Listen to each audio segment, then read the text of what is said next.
4 മണി സമയത്തൊക്കെ ചായയുടെ കൂടെ എന്തെങ്കിലും പലഹാരം വേണമെന്ന് പറഞ്ഞ് കുഞ്ഞുങ്ങൾ ചോദിക്കുമ്പോഴത്തേക്കും നമുക്ക് പെട്ടെന്ന് എന്താ ഉണ്ടാക്കാൻ പറ്റുക എന്നുള്ളൊരു കൺഫ്യൂഷൻ ഉണ്ടാവും. അപ്പം നമ്മുടെ വീട്ടിലുള്ള സാധനങ്ങൾ വെച്ചിട്ട് പെട്ടെന്ന് ഉണ്ടാക്കിയെടുക്കാൻ പറ്റുന്ന ഒരു പലഹാരമാണിത്.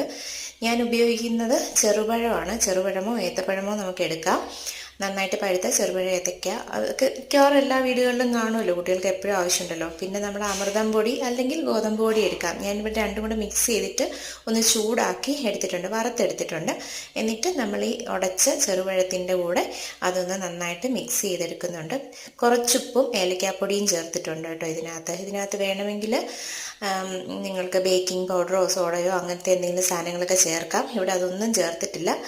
ഞാൻ ഈ ഒരു മിക്സ് ഒരു ബോട്ടിലിനകത്തേക്ക് നിറച്ചിട്ടാണ് അതൊന്ന് ഒരേപോലെ ആവാൻ വേണ്ടി, ചെറിയ ചെറിയ ഉരുളകളാവാൻ വേണ്ടി അങ്ങനെയാണ് ചെയ്തിരിക്കുന്നത്. കുറച്ചും കൂടി മാവ് ലൂസ് ആവാനുണ്ടായിരുന്നു, ഇച്ചിരി ഒന്ന് ഫ്ലോപ്പ്